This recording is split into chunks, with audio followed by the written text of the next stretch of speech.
Good evening सभी को।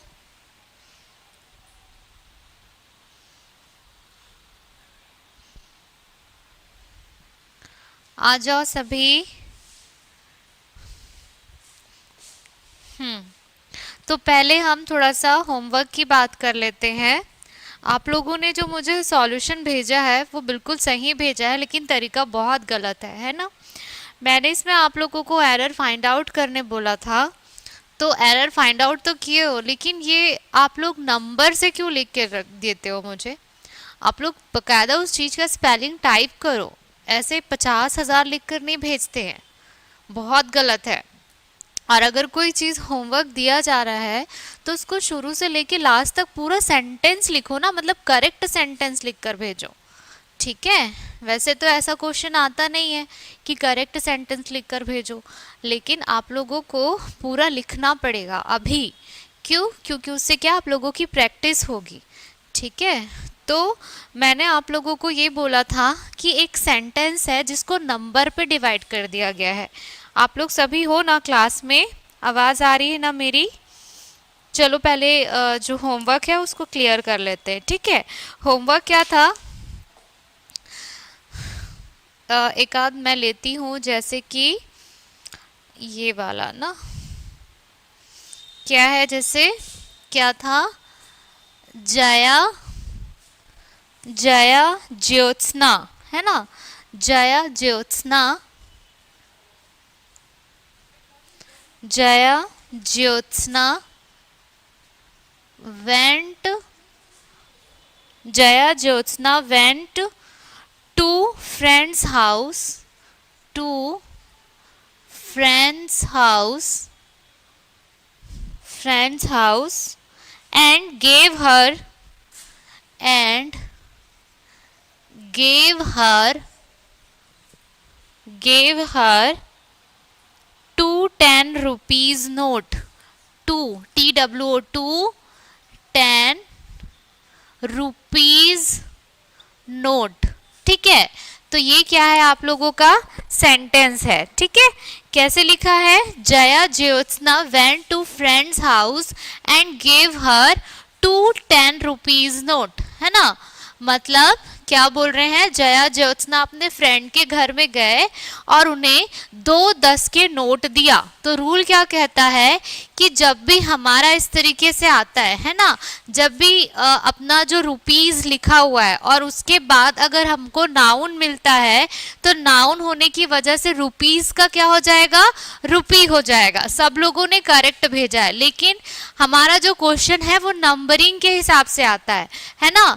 अभी हो ना आप लोग क्लास में, ध्यान से सुनना। जैसे कि सेंटेंस दिया है जया ज्योत्सना वेंट, तो ये एक पूरे सेंटेंस को 5 टुकड़ों में बांटेंगे, ठीक है।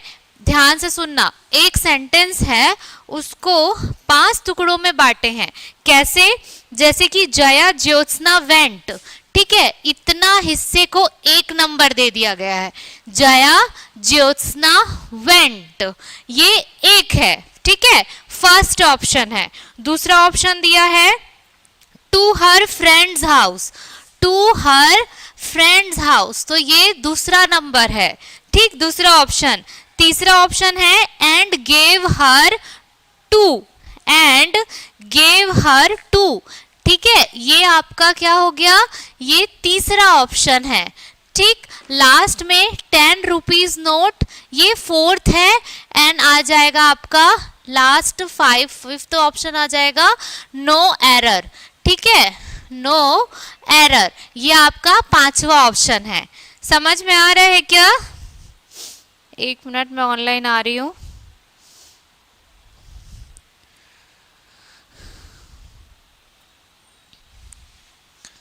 ध्यान से समझना इस चीज को, ठीक है। क्या बोल रही हूं मैं कि एक क्वेश्चन दिया हुआ है, Jaya Jyotsna went to friends house and gave her two 10 rupees note. आपका क्वेश्चन एक सेंटेंस को टुकड़ों के हिसाब में बांट के देगा, ठीक है। जैसे कि Jaya Jyotsna went first option, to friends house second option, and gave her two third option, 10 rupees note 4 option, and no error 5। इन ऑप्शंस में ही आपको फाइंड आउट करना है कि कहाँ पे एरर है। आप लोगों ने फाइंड आउट किया है, लेकिन अगर आप लोगों ने नंबर मेंशन नहीं करोगे ना तो ऐसे में समझ में नहीं आएगा। ठीक, तो आपको पर्टिकुलर उस नंबर को मेंशन करना है कि इतने नंबर पे आप लोगों को क्या करना पड़ेगा, आपको इतने नंबर पे एरर मतलब मिला है ये देखना पड़ेगा, ये आप बताओगे हमको। ठीक है, तो जैसे कि यहाँ पे कौन से वाले नंबर या कौन से वाले ऑप्शन पे एरर है, 4th नंबर पे।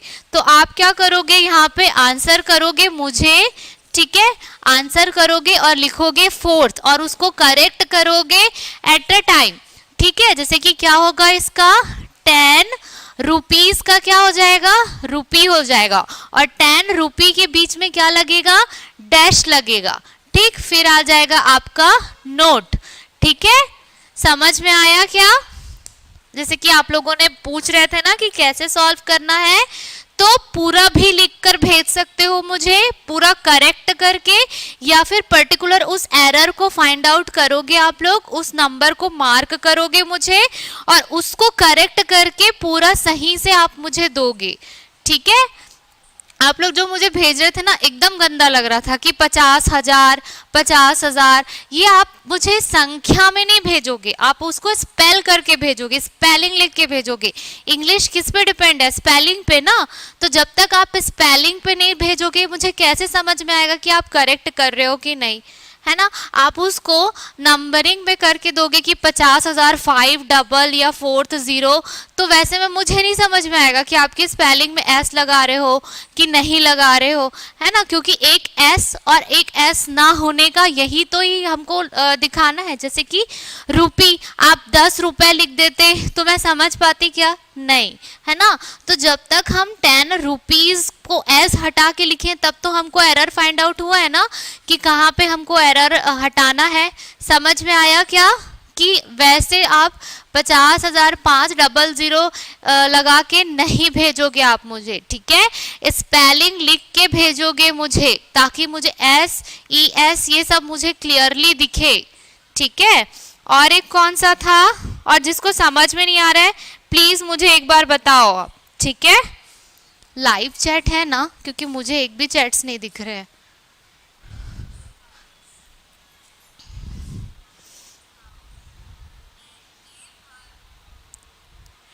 ठीक है, जैसे कि ये वाला समझ में आया क्या आप लोगों को?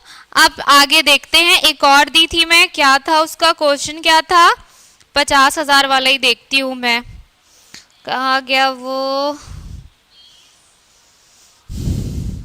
सचिन तेंदुलकर वाला था ना, है ना। नेक्स्ट वाला कौन सा था, सचिन तेंदुलकर, कहाँ गया, सचिन तेंदुलकर हैज, ध्यान से सुनना, Sachin Tendulkar, Sachin Tendulkar has scored more than 5,000 S लगा हुआ है ना, 5,000 रन। अब अगेन क्या बताई मैं कि इस जो है इस पूरे सेंटेंस को क्या कर दिया गया है, डिवाइड किया गया है। ठीक है, कैसे कि सचिन तेंदुलकर हैज को, है ना, सचिन तेंदुलकर हैज को पहला ऑप्शन दिया गया है। ठीक, फिर आता है आपका स्कोर मोर देन को आपका सेकेंड ऑप्शन दिया गया है। ठीक है, फिर 5,000 एस लगा हुआ है ना, इसमें तीसरा ऑप्शन दिया गया है, रन को चौथा ऑप्शन दिया गया है, और नो एरर लास्ट में आता है। अगर आपका पूरा सेंटेंस करेक्ट है तो आप नो एरर में टिक करोगे, है ना। तो इस तरीके से ये पूरे सेंटेंस को अगेन 5 भागों में बांटा गया है ना। 5 पॉइंट्स में डिवाइड किया गया है। अब हमको इसमें देखना है कि कौन सा ऑप्शन में एरर आ रहा है कि Sachin Tendulkar has scored more than 5000 run. अब हमारा रूल क्या कहता है कि किसी भी है ना थाउजेंड्स वगैरह में अगर पर्टिकुलर उसकी संख्या को है ना सूचित कर दिया जाता है या सूचकांक कर दिया जाता है ना, किसी भी हजार के साथ या किसी मात्रा के साथ क्या कर दिया जाता है, पर्टिकुलर क्या कर दिया गया है, उसकी संख्या को मेंशन कर दिया गया है, तो उसमें हम क्या करते हैं, एस नहीं लगाते हैं, वो प्लूरल नहीं होता है, हम उसको सिंगुलर यूज करेंगे। ठीक है, मतलब एक वचन में यूज करेंगे। ठीक, 5000 होगा क्या, नहीं, इसका क्या होगा 5000 होगा। तो बकायदा आप लोग 5000 को क्या करोगे, स्पेलिंग लिख के भेजोगे, 50,000 नहीं लिख के दोगे आप लोग मुझे।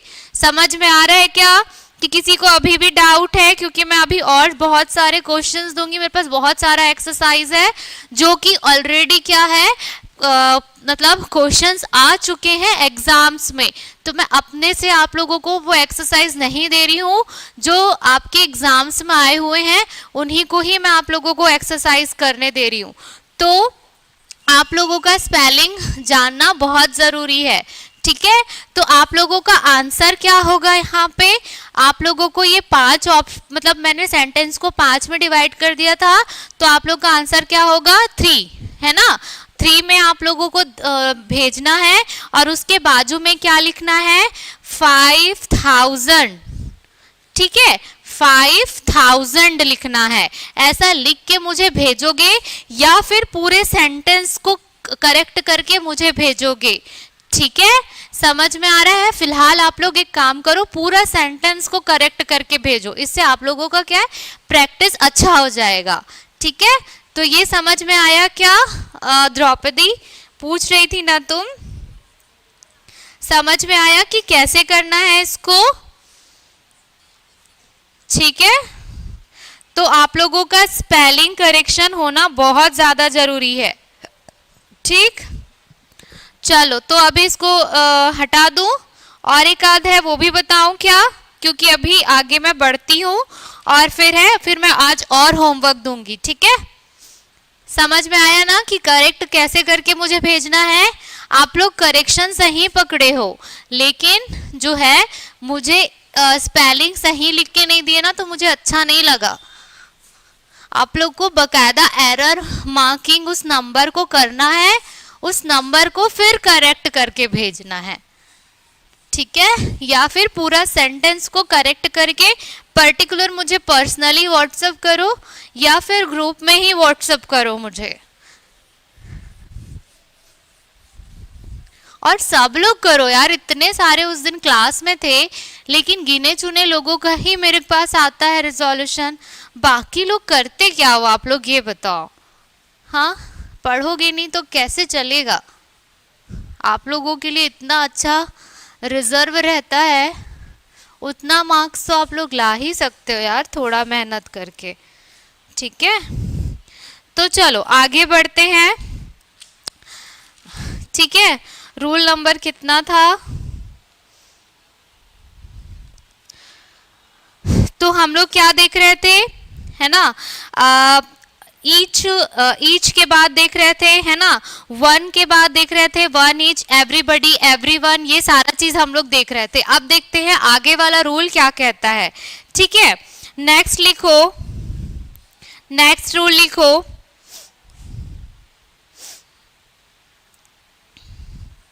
हेडिंग डालो। ठीक है, कलेक्टिव नाउन जैसे, रूल नंबर कितना होगा आप लोग देख लेना, लिखो कलेक्टिव नाउन जैसे, कलेक्टिव, कलेक्टिव नाउन जैसे, डैश करके लिखो, a group of people, a group of people, a group of people.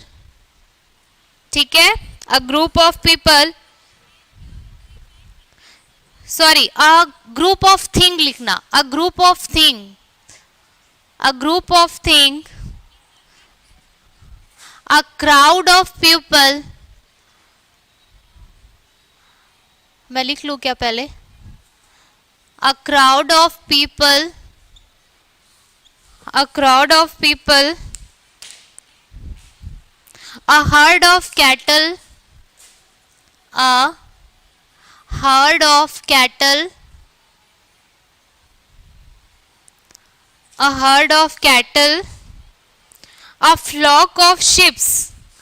अच्छा सॉरी, स्पेलिंग भी बताना है ना। ग्रुप ऑफ थिंग, थिंग्स वाला वस्तु वाला है ना, चीजों का group, group of things, THINGS, things, comma a crowd of people, crowd, crowd मतलब वो समझ रहे हो ना, हल्ला वाला, समूह, group something, a crowd,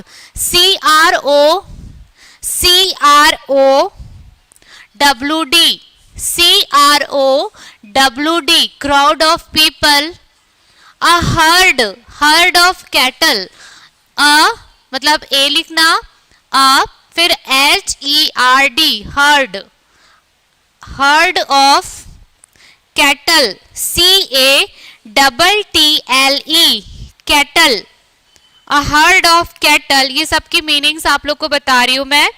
a herd of cattle, comma a flocks of, flocks की स्पेलिंग क्या लिखोगे आप लोग? FLOCK,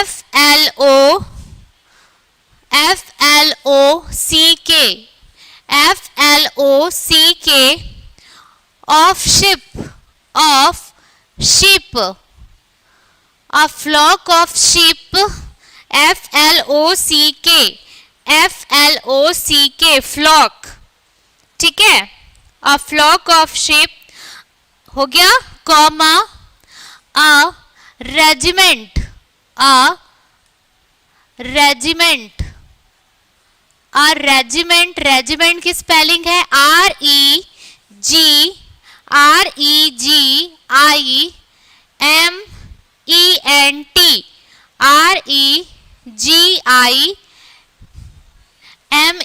REGIMENT, regiment of soldiers, soldiers,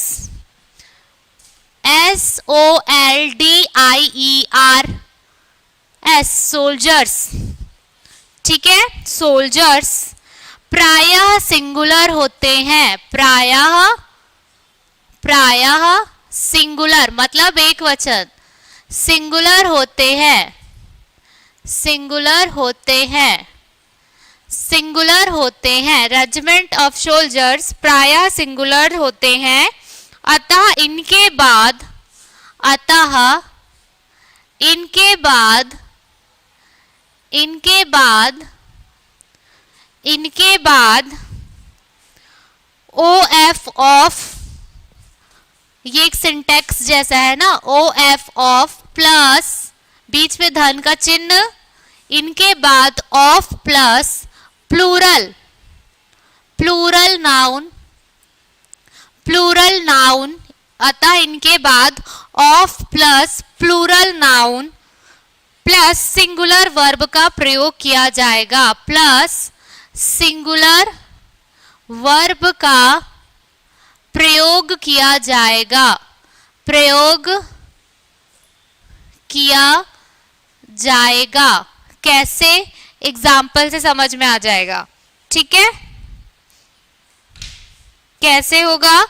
जैसे कि एग्जाम्पल, अच्छा जैसे कि यहाँ पे आ गया group of things, group of things मतलब चीजों का समूह, मतलब कोई भी एक चीज है जिसको हम एक समूह के रूप में देखेंगे, है ना। जैसे पीपल, मतलब पीपल अपने आप में ही क्या होता है, प्लूरल होता है, लेकिन अगर उसके साथ क्राउड आ गया, क्राउड आ गया है ना, मतलब एक भीड़ आ गई है ना, तो लोगों की भीड़, ठीक है, चीजों का समूह, तो इस तरीके से थिंग्स अपने आप में ही प्लूरल है और पीपल अपने आप में ही प्लूरल है, लेकिन अगर उसके साथ किसी समूह शब्द का वर्ड जुड़ जाता है, किसी समूह जो चीज है ना वो उसके साथ जुड़ जाता है, तो क्या हो जाता है, वो सिंगुलर कहला जाता है। और सिंगुलर अगर जुड़ जाता है ना तो उसके बाद आने वाले नाउन, है ना, समझ रहे हो, उसके बाद आने वाले नाउन हमेशा प्लूरल होगा और उसके बाद आने वाला वर्ब सिंगुलर होगा, समझ में आ रहा है?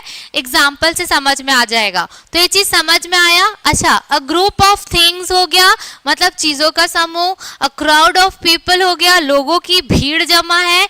कैटल मतलब मवेशी, है ना, जैसे गाय बकरी, ये सब मवेशी, मवेशियों का क्या होता है? हर्ड, है ना। फ्लॉक ऑफ शिप्स, है ना। अ रेजिमेंट ऑफ सोल्जर्स, मतलब एक चीजों का समूह लेकर अगर हम चल रहे हैं, है ना, तो उसके साथ क्या होगा? इसके बाद ऑफ यूज करेंगे, ओ एफ ऑफ। उसके बाद जो नाउन आएगा वो प्लूरल होगा, और उसके बाद वर्ब जो आएगा वो सिंगुलर होगा। मतलब एक तरीके से singular of plural plus singular. अब एग्जाम्पल देखते हैं होता कैसे है। जैसे कि एग्जाम्पल है a group of people, example लिखो, a group of people, a group of people was, was, a group of people was in the meeting, ठीक है। a group of people was in the meeting। तो देखो, अ group of आया, a crowd आया, a herd आया, या flock आया, है ना, मतलब फ्लॉक आया और रेजिमेंट आया। तो इस तरीके से कोई एक समूह की बात कर रहा है, तो उसके बाद हम क्या करेंगे? ऑफ का यूज हुआ, यहाँ पे अ ग्रुप ऑफ यूज हुआ है। पीपल तो रहेगा ही रहेगा। अब देखो पीपल क्या है आपका, देखो ये रहा आपका अ ग्रुप, सिंगुलर हो गया, ठीक है। उसके बाद क्या हम यूज करे हैं? ऑफ का यूज किए हैं। पीपल क्या है आपका? एक प्लूरल नाउन है, ठीक है। ये हो गया आपका प्लूरल नाउन, ठीक। अब ये वॉज पीपल है, तो उसके हिसाब से हमको तो वर्ब लगाना चाहिए था, है ना। देखो मैं ये वर्ब आगे समझाऊंगी कि जो हम लोग कोई हेल्पिंग वर्ब यूज कर रहे हैं उसका भी सिंगुलर और प्लूरल फॉर्म होता है, ठीक है। तो जैसे कि वॉज और वर क्या है? कंटिन्यूस में आते हैं, पास्ट कंटिन्यूस में आते हैं ना वॉज और वर। तो जो वॉज होता है वो सिंगुलर के लिए यूज होता है, और प्लूरल जो है वो वर यूज होता है, ठीक है। तो कायदे से हम पीपल क्या है आपका? पीपल क्या वर्ड है? प्लूरल नाउन है, तो प्लूरल नाउन के साथ तो प्लूरल यूज करना चाहिए, वर यूज करना चाहिए, है ना। जैसे कि फॉर एग्जाम्पल मैं बात करती हूँ, अ पेन इज बात कर रही हूँ, है ना। अ पेन इज, है ना, अ पेन मतलब एक पेन है, अ पेन इज के साथ कर रही हूँ, लेकिन मैं वही अ पेन्स आर यूज करूंगी, है ना। आर क्या है आपका? प्लूरल फॉर्म, मतलब बहुवचन के साथ यूज होगा। लेकिन अगर मैं वही एक वचन की बात या सिंगुलर की बात कर रही हूँ तो उसके साथ क्या लगता है? इज लग रहा है। लेकिन यहाँ पे क्या है? पीपल, तो पीपल के साथ क्या लग रहा है आपका? वॉज लग रहा है। समझ में आया? तो किसी भी एक पर्टिकुलर थिंग्स का ग्रुप के समूह की बात हो रही है तो वहां पे ऑफ भी लगेगा। प्लूरल नाउन अपने आप में है, लेकिन उसके साथ लगने वाला जो वर्ब है, वॉज है या जो भी रहेगा, वो हमेशा क्या होगा? सिंगुलर वर्ब होगा। ये आपका पहला एग्जाम्पल हुआ। क्लियर हुआ क्या अच्छे से? तो मुझे बता दो, तो मैं आगे नेक्स्ट एग्जाम्पल और दे देती हूँ, ठीक है। एग्जाम्पल नंबर सेकंड देखो, एग्जाम्पल नंबर सेकंड, ठीक है। लिखो एग्जाम्पल नंबर सेकंड, जैसे कि अ crowd of girls, a crowd, CROWD, crowd of girls, a crowd of girls is, a crowd of girls is in the playground, is in the playground। अब क्या लिखा है थी वह? हाँ, a crowd of girls is in the playground।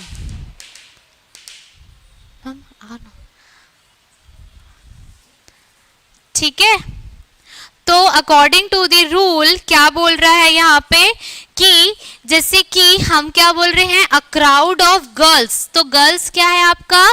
Plural noun आ रहा है, तो प्लूरल नाउन के पहले हम क्या करेंगे, ऑफ यूज करेंगे। अ क्राउड मतलब क्या हो रहा है, लड़कियों की भीड़, है ना, प्लेग्राउंड में खेल रही है या प्लेग्राउंड में है ना। अ crowd of girls is in the playground, मतलब खेल के मैदान में लड़कियों की भीड़ है। तो यहाँ पर क्या सोचने वाली बात है, अ क्राउड तो लिखा है, ऑफ यूज तो हो गई, गर्ल्स क्या है आपका, प्लूरल नाउन है ना, गर्ल होता तो सिंगुलर होता, अब लेकिन उसमें क्या लग गया है आपका, एस लगा है, तो गर्ल्स के साथ तो हमको आर यूज होना चाहिए था, लेकिन यहाँ पे क्या यूज हुआ है, इज यूज हुआ है। समझ में आया? तो अ crowd of girls is in the playground. समझ में आया क्या, कि जब भी अगर आप लोग इस तरीके से चीजें नोटिस करोगे कि group of things, a crowd of people, a herd of cattle, मतलब पर्टिकुलर किसी गायों की भीड़ चल रही है, भेड़ों की भीड़ चल रही है, लोगों की भीड़ इकट्ठा हो गई है, मतलब एक ही चीज का पर्टिकुलर उस पे क्या होना चाहिए, समूह बनना चाहिए। तो इस तरीके से अगर आप चीजें अगर आप नोटिस करते हो तो नाउन हमेशा प्लूरल होगा और उसके साथ वर्ब हमेशा सिंगुलर होगा। एकदम दिमाग में बैठा दो। अभी इसका नेक्स्ट रूल आते हैं ना, उससे एकदम अच्छे से आप लोग को क्लैरिटी आ जाएगी। समझ में आया क्या इतना चीज? ठीक है, चलो ये हो गया क्या, मैं जस्ट इसी के ऑपोजिट एक रूल बताती हूँ। ये ध्यान में रखना कि अगर कोई चीज का ग्रुप है ना, पर्टिकुलर उसी चीज, जैसे चेयर का ग्रुप है ना, मतलब बहुत सारे चेयर्स हैं, है ना, क्या लिखा है, a group of chairs, chairs की जगह आर नहीं यूज होगा, क्या यूज होगा, चेयर के साथ इज यूज होगा। क्लियर हुआ क्या? ठीक है। अब लेकिन हम दूसरे कंडीशन में देखेंगे क्या, इसको मैं रब कर रही हूं, अब मैं नेक्स्ट वाला जो है लिख रही हूं। ठीक है, मैं नेक्स्ट रूल हेडिंग डालो नेक्स्ट रूल के लिए।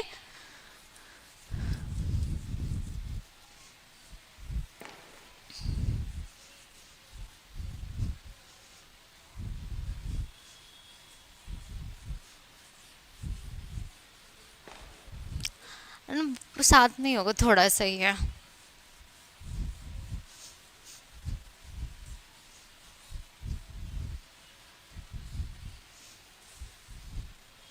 ठीक है, नेक्स्ट रूल देखो, रूल नंबर लिखो। जैसे कि अभी just a group of people लिखे, आप सिंपल लिखो people, cattle, people, PEUPLE, people, cattle. Cattle क्या बताई थी, मवेशी, गाय या बैल, है ना, मतलब लिख लेना साथ में, cattle, people, comma, cattle, comma, police, police. ठीक है, people, comma, cattle, comma, police, comma, riches, riches, RICHES, riches. ठीक, रिचेस मतलब धन वाला, है ना।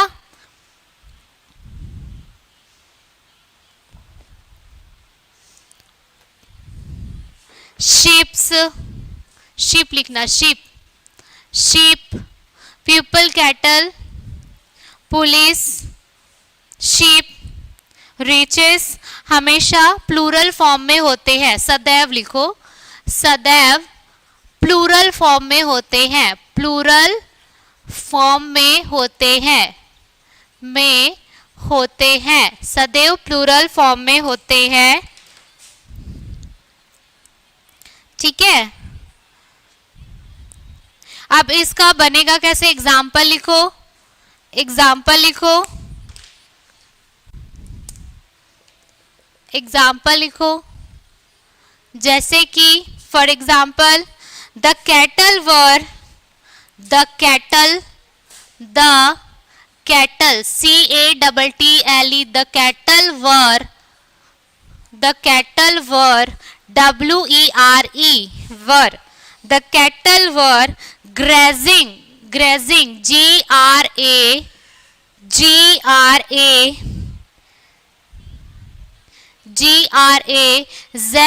grazing, grazing।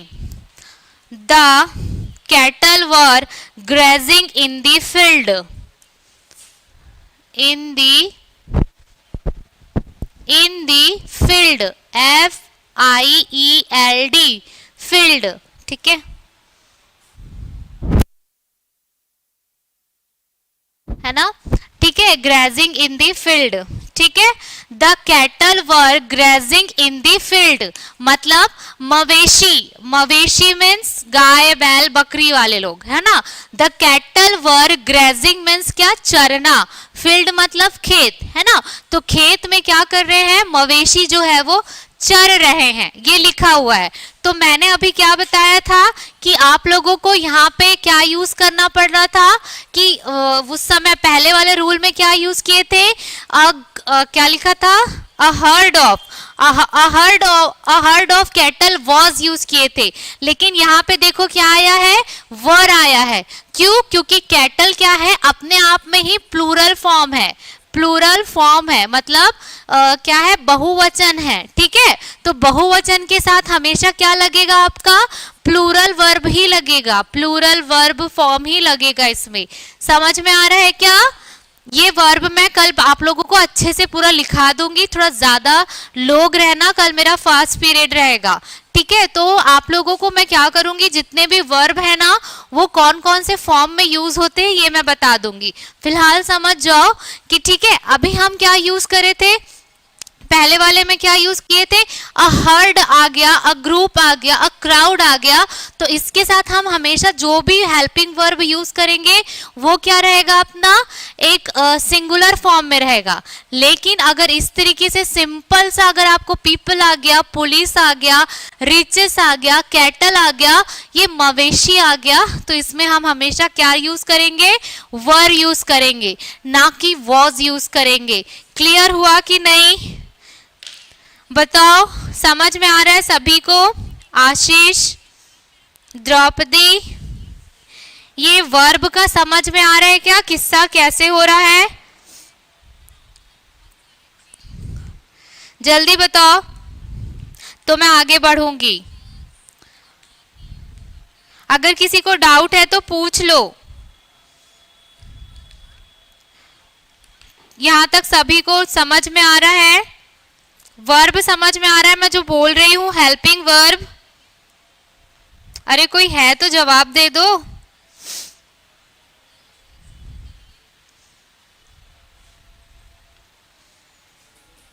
समझ में आ रहा है, चलो आगे बढ़ते हैं, समझ में आ रहा है सभी को, ठीक है। तो ये इस तरीके से समझ में आया कि किसी भी चीज का मतलब समूह अगर यूज होगा तो हेल्पिंग वर्ब जो है वो सिंगुलर होगा, लेकिन अगर पर्टिकुलर उस समूह को हटा दो तो जो प्लूरल होगा वो प्लूरल के साथ प्लूरल ही यूज होगा। क्लियर हुआ एकदम अच्छे से, क्योंकि आगे मैं होमवर्क दूंगी, ठीक है। चलो अब नेक्स्ट आते हैं कुछ और रूल्स में, ठीक है।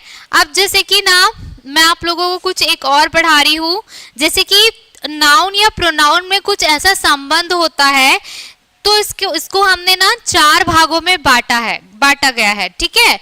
कौन कौन सा, जैसे कि पहले है आपका nominative case, objective case, possessive case, और एक है आपका नॉमिनेटिव केस, पोजेसिव केस और वोकेटिव केस, ठीक है। तो नॉमिनेटिव केस किसे कहेंगे, ऑब्जेक्टिव केस किसे कहेंगे, सिंपल सा वही है। नॉमिनेटिव केस मतलब सब्जेक्ट, किसी भी सेंटेंस का जो पहला वर्ड रहता है ना, तो उसको हम क्या करते हैं, एज अ सब्जेक्ट लेते हैं। जैसे कि राम, श्याम, है ना, तो ये सब क्या है, आपके नाउन है। लेकिन अगर वहीं पे मैं आई यूज कर दूं, ही यूज कर दूं, शी यूज कर दूं, ये क्या हो जाएगा, आपका प्रोनाउन हो जाएगा। तो वो क्या हो जाएगा आपका क्या बोलते हैं, नाउन या प्रोनाउन को। चलो लिख लो पहले, फिर आप लोगों को जो है एग्जाम्पल में समझ में आ जाएगा, ठीक है। ये इंपॉर्टेंट है क्योंकि इससे बहुत सारे क्वेश्चंस आते हैं।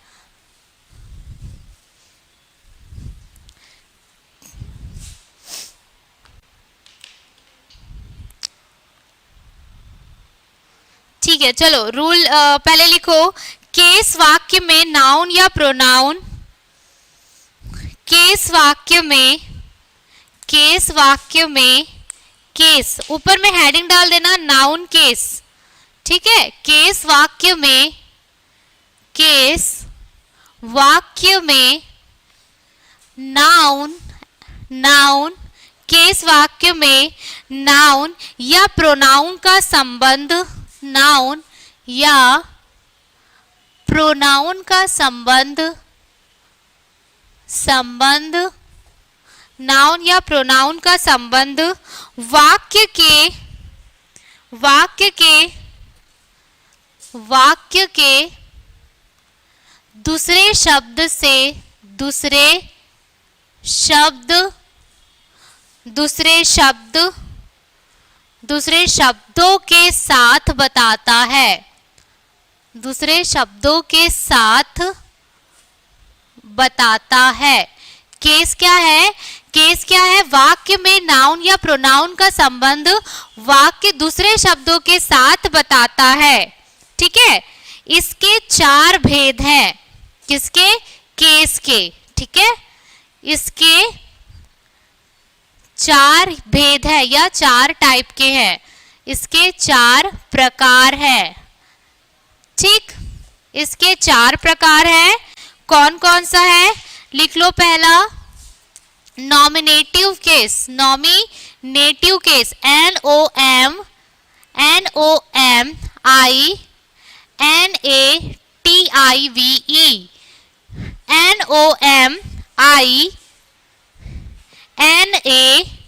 NOMINATIVE, nominative case, nominative case हो गया क्या? दूसरा लिखो objective case, objective case, nominative case दूसरा है ऑब्जेक्टिव केस। ऑब्जेक्टिव केस पे स्पेलिंग समझ जाओगे, नॉमिनेटिव केस, ऑब्जेक्टिव केस।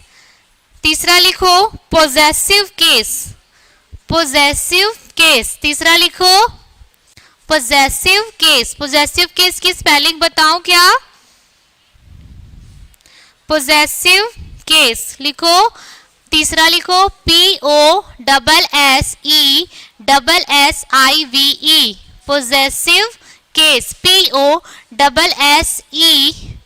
फिर SSIVE, पोजेसिव केस, ठीक, पोजेसिव केस, ठीक है।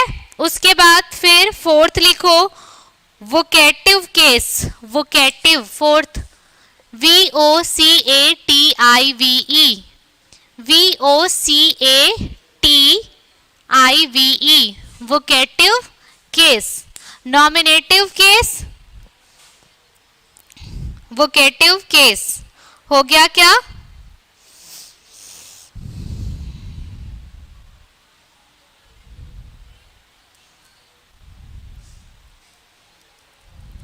ठीक है, चलो पहला लिखो nominative case, nominative case heading डाल दो पहला नॉमिनेटिव केस। अब ये नॉमिनेटिव केस किसे कहते हैं? नॉमिनेटिव केस लिखो साइड हेडिंग डाल के, नॉमिनेटिव केस किसे कहते हैं? जब किसी, जब किसी, जब किसी नाउन या प्रोनाउन, नाउन या प्रोनाउन का, जब किसी नाउन या प्रोनाउन का सब्जेक्ट के रूप में, सब्जेक्ट, सब्जेक्ट के रूप में प्रयोग करते हैं, प्रयोग करते हैं, सब्जेक्ट के रूप में प्रयोग करते हैं, तो जब किसी नाउन या प्रोनाउन का सब्जेक्ट के रूप में प्रयोग करते हैं तो उस नाउन या प्रोनाउन को, उस नाउन या प्रोनाउन को नॉमिनेटिव केस कहते हैं, नॉमिनेटिव केस कहते हैं, ठीक है। कैसे? एग्जाम्पल देखो, लिखो एग्जाम्पल, नॉमिनेटिव केस किसे कहते हैं, ठीक। नॉमिनेटिव केस किसे कहते हैं? एग्जाम्पल लिखो, I said to Ram, I said to Ram, ठीक है। तो आई सेड टू राम, तो यहाँ पे आई क्या है? आपका प्रोनाउन है, लेकिन आई को हम क्या कर रहे हैं? सब्जेक्ट के रूप में ले रहे हैं, तो यहाँ पे ये क्या हो जाएगा? आपका नॉमिनेटिव केस हो जाएगा, ठीक है। वही अगर मैं इसको अपोजिट करके लिखूं कि राम सेड टू मी, ठीक है, तो राम क्या है? आपका सब्जेक्ट है, ठीक। तो वाक्य किसी नाउन या प्रोनाउन का प्रयोग सब्जेक्ट के रूप में किया जाता है, तो उस नाउन या प्रोनाउन को क्या करते हैं? नॉमिनेटिव केस में रखते हैं। समझ में आया क्या कि बहुत इजी है ये, है ना। सब्जेक्ट तो हम लोग जानते ही हैं, तो आई क्या है? आपका सब्जेक्ट है।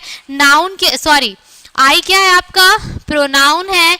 राम भी क्या है? आपका नाउन है। तो नाउन और प्रोनाउन को, है ना, जब हम सब्जेक्ट के रूप में रखते, सब्जेक्ट मतलब किसी भी सेंटेंस का फर्स्ट वर्ड, है ना, तो वो दोनों को अगर हम फर्स्ट मतलब सब्जेक्ट के रूप में यूज करते हैं, तो वो कौन सा केस कहलाता है? हमारा नॉमिनेटिव केस। क्लियर हुआ क्या? अच्छे से ऐसा टाइप से क्वेश्चन नहीं आएगा, क्वेश्चन अलग आता है, बट केसेस हमको समझना है। क्लियर हुआ क्या? जस्ट दूसरा लिखो, बहुत इजी है। Next objective case, objective case. दूसरा नंबर लिखो, objective case, objective case. Objective subjects तो मैं पहले भी पढ़ा चुकी थी आप लोग को, जब मैं टेंस पढ़ाई थी, तो आप लोग को पता ही होगा, है ना, सब्जेक्ट क्या होता है, ऑब्जेक्ट क्या होता है। सेम वही लिखो, जब हम नाउन या प्रोनाउन को, जब हम नाउन या प्रोनाउन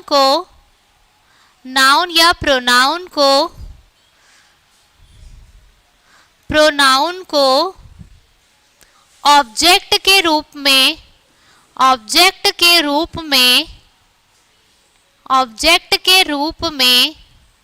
प्रयोग करते हैं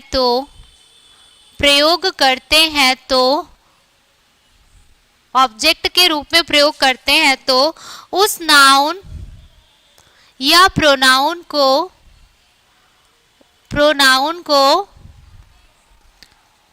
ऑब्जेक्टिव केस कहते हैं, ऑब्जेक्टिव केस कहते हैं। ठीक है, हो गया क्या? ऑब्जेक्टिव केस कहते हैं। ठीक, सेम वैसे ही सेम वही एग्जाम्पल ले लो। Example, I said to Ram, फिर राम सेड टू मी। ठीक है, तो देखो यहाँ पे Ram, I said to Ram, इसमें ऑब्जेक्ट कौन सा है? जो लास्ट में आता है। तो Ram, I said to Ram, तो राम यहाँ पर क्या है? नाउन है। नाउन को कैसा ले रहे हैं हम? ऑब्जेक्ट के रूप में ले रहे हैं, तो ये क्या कहलाएगा? आपका ऑब्जेक्टिव केस कहलाएगा। सेम वैसे Ram said to me, Ram said to me, तो मी क्या है? आपका प्रोनाउन है ना, जो संज्ञा के बदले आने वाले शब्द को क्या कहते हैं? सर्वनाम, मतलब प्रोनाउन। तो राम सेड टू मी, तो मी क्या है? आपका प्रोनाउन है। लेकिन प्रोनाउन को एज अ सब्जेक्ट के रूप में अगर हम यूज करते हैं, तो वो क्या कहला, सॉरी, ऑब्जेक्ट के रूप में यूज करते हैं, तो वो आपका किस में आता है? ऑब्जेक्टिव नाउन में आता है। क्लियर हुआ क्या? क्योंकि इन्हीं सब रूल से हम आगे जो है वो क्वेश्चन करेंगे। अब तीसरा जो है वो मैं कल लिखाती हूँ, तीसरा और चौथा, और होमवर्क मैं सेंड कर दूंगी। कुछ नया पढ़े क्या? हाँ, 2 रूल पढ़े हैं, और पिछला वाले का भी मैं कुछ होमवर्क और एक्सरसाइज डाल दूंगी। इससे क्या है ना, आप लोगों के क्लियर और अच्छे से हो जाएगा। सारे रूल याद होंगे मेरे ख्याल से, पढ़ रहे होगे, तो मैं 5 और नए एक्सरसाइज में डाल रही हूँ नाउन से ही रिलेटेड। ठीक है, कल हम और कुछ एक्स्ट्रा पढ़ेंगे, तो ध्यान से और पूरे क्लास अच्छे से रहना, क्योंकि बहुत कुछ अब अब ये जो हम पढ़े हैं ना उससे कुछ एक्स्ट्रा आएगा आप लोगों का कल की क्लास में, तो आप लोग प्लीज रहना और उस चीज को समझना, ठीक है। तो मैं अभी 5 एक्सरसाइज और डाल रही हूँ और मैं जैसे बताई हूँ मुझे आंसर वैसे ही चाहिए, स्पेलिंग के साथ और नंबरिंग के साथ, ठीक है। उससे आप लोगों की एक्सरसाइज बढ़ेगी, ठीक। चलो आज के लिए इतना ही करते हैं, बाकी खत्म करते हैं। आज के लिए इतना ही। Good night.